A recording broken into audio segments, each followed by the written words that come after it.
Hello everybody, happy Valentine's Day. I'm just going to start with the wow factor of this gorgeous Cattleya that my friend Patrick sent me last year. Oh my goodness, how beautiful this is. I've had this since September of 2021 and oh goodness, I can hardly speak when I look at it. It's absolutely beautiful. Still has some buds that are going to bloom out, but this orchid, it's just stunning. The lip is that magenta pink, and then when the sun hits the blooms, they just kind of glow. So it's morning, but in the afternoon, when the sun hits this, it is just so glorious. It takes on a whole new meaning when the sun hits these blooms. So I had to share this with you. This is actually a very good representation of what the colors on this one actually are. Depends on the lighting, what time of day I take pictures or I video this, but just had to share this gorgeous Cattleya with you on Valentine's Day. And here's an overview of the entire plant. As you see, just the plant itself is just gorgeous, even when it's not in bloom. So just love this orchid. It is so beautiful. And I also wanted to share with you what my Telumnias are doing. As you see, my little, this one is Jairak Firm Butterfly. Look at the bloom on this little guy. Just absolutely adorable. I just got these back in November. And they've done so well. And my little cardinal bird, still blooming. He started blooming right before Christmas, and the blooms are still gorgeous. Actually, I think they're a little bit more intense than they used to be. I'm growing these in spag moss from the Orchid Supply Store, who is my sponsor. And also I have topped these with some small orchidata bark.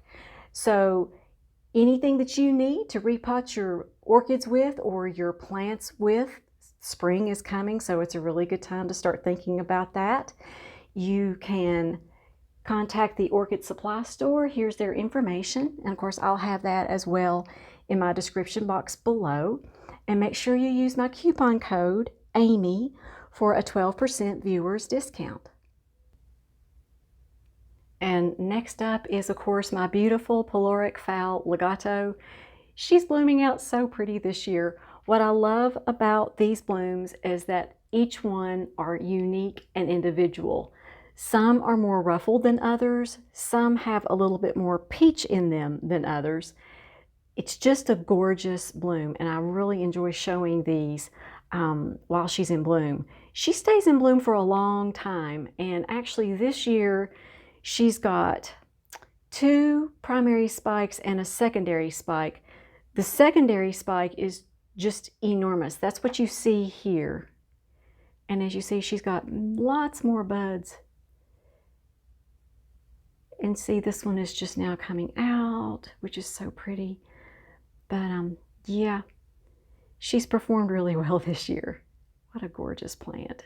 So many of you really enjoy the blooms on this plant, and I can certainly see why. This is one of my favorite Phals, and I've had her in my collection for about 12 years now, and she is growing in medium orchidata bark. She has been for about 4 years, and she's just done fantastically. And here's one of my best performing Phals ever. This is Phal Brother Pirate King, and I've rarely ever shown him in a video because he's always kind of in the corner of the sunroom. And I thought, okay, I'm going to start him out with this video. I mean, I'm going to just go ahead and show him before I get tired, and I'm thinking, oh, okay, I've already shown so many orchids, and let's just show him next time. That's what always happens with him, and he needs a spotlight. I've had him since 2016. My husband went out and bought him for me for my birthday. What a huge plant he is. I just counted. He has 14 gigantic leaves. but this is how he blooms every single year. It's just kind of jaw-dropping. Again, he stays in bloom for a very long time. He'll probably still be in bloom in August. And this is February. So yeah, but you can see the veining, the coloration of this beautiful Phal. I just wanted to go ahead and spotlight him. He's been growing in medium and large orchiata bark ever since I've had him. He has had the benefits of the orchiata bark now for 7 years. So I think that's one of the reasons why he is so healthy. Yeah, check out that wingspan.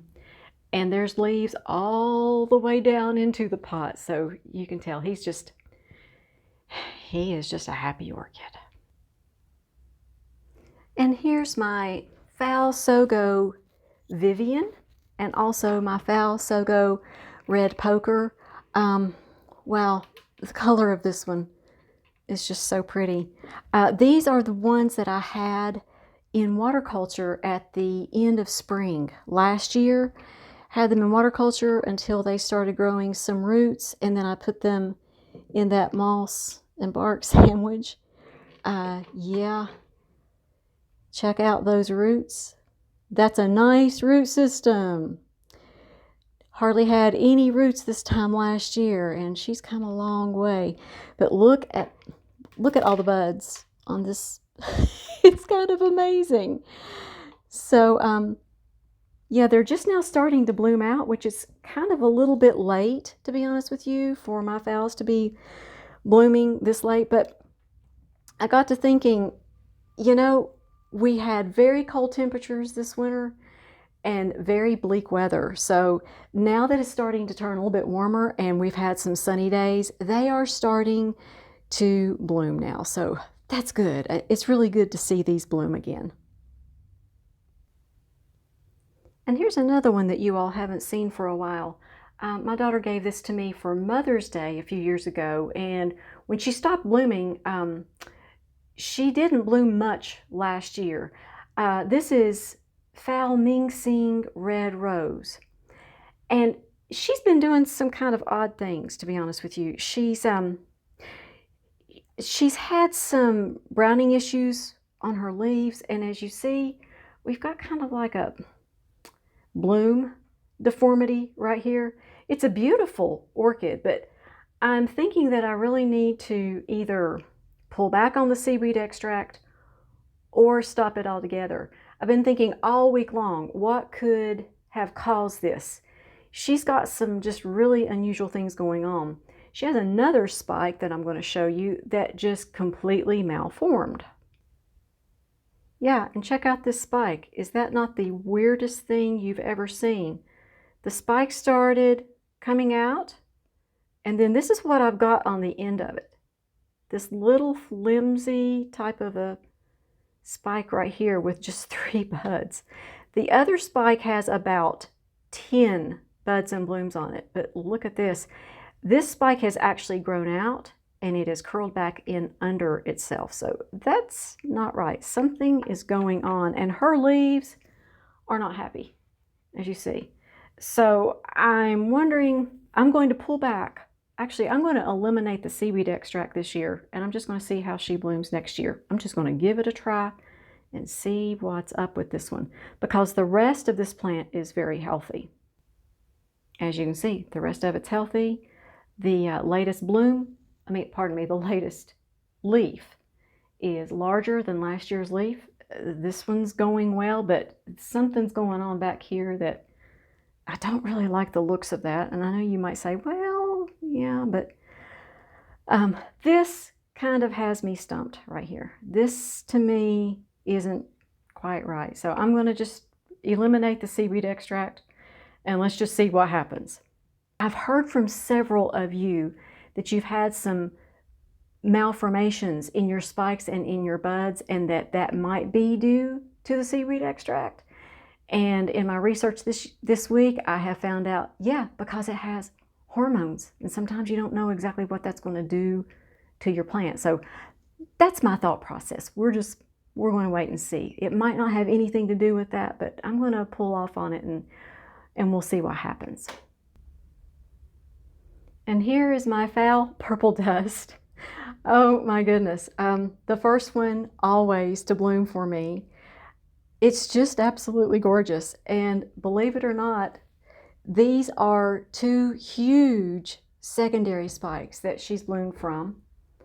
I believe, yes, she did have a primary spike this year. Yes, she did, but it's just blooms all over the place. I like this look. When you see it, you know, I don't know.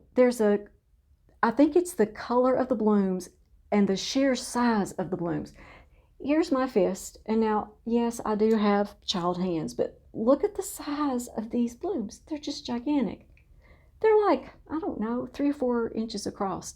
All of them. They're just so pretty. So yeah, I like sharing the beauty of this one with you. It's just kind of an explosion of pink magenta blooms. Just beautiful. And I know several of you love this orchid. It's so pretty. This is Phal Zian Chin Diamond. Wow, it's just going to bloom profusely this time. It's got side branches. It's just blooming. It's budding everywhere. So that's a lot of beauty right there. This is a very vigorous, well-growing Phal. It will be in bloom for a very long time too.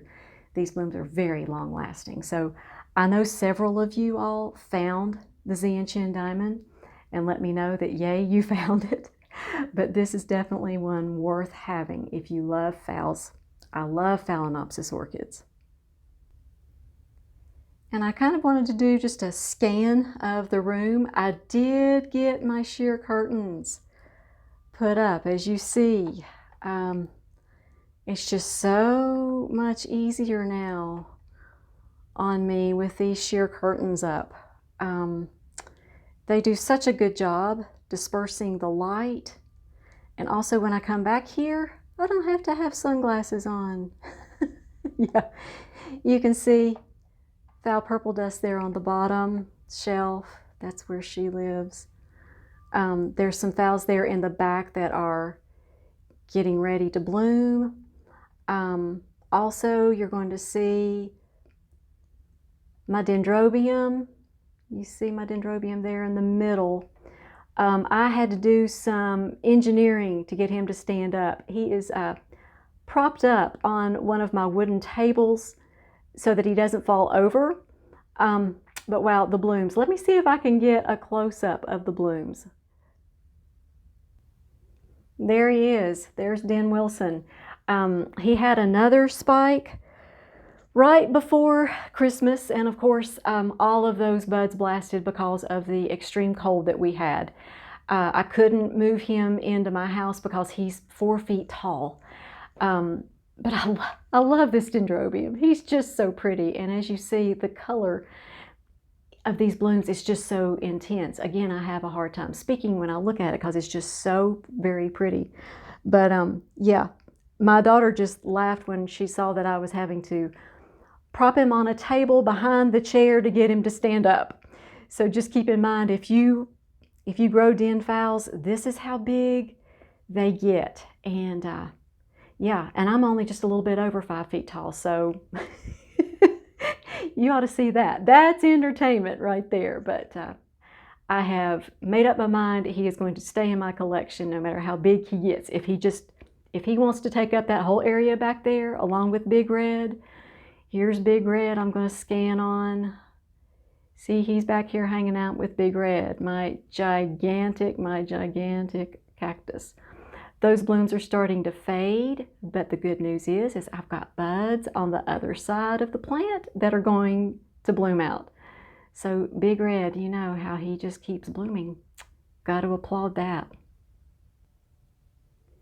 And before we end this video, let me give you a close-up again of my NOID. What is this? Yes, it is a Cattleya. Yes, I told you I have problems speaking when I'm around this orchid. My whole family comes back here and looks at this orchid every single day. I see my husband back here just looking at it, contemplating the beautiful blooms. It's for real, y'all. So, okay, before I end the video, I'd love to say the blessing over you, your families, and your plants. May the Lord bless you and keep you. Make His face shine upon you and be gracious to you. May the Lord turn His face toward you and give you peace. You all make it a great day. Thanks so much for going on this tour with me, and we will see you all next time.